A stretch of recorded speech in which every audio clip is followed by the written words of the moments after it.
ஏற்கனவே அவன் எரித்து விட்டான், எரித்ததை மறுபடி எரித்து விட்டான். தர்மம் காக்கும் தேவனோ தூங்கி போய்விட்டான்.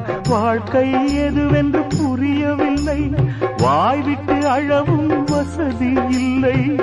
வெந்த புண்ணில் அல்லவோ வேலும் பாய்ந்தது, விதியால் வந்ததா இல்லை, சதியால் வந்ததே தொல்லை.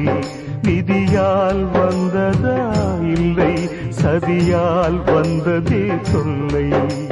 வானத்தை பார்த்தேன், பூமியை பார்த்தேன், மனுஷனை இன்னும் பார்க்கலையே. நான் பிறந்தது அழுதிடத்தானா, ஏ விதியே சரிதானா? தங்க என்னும் தங்கம் இங்கே தீயில்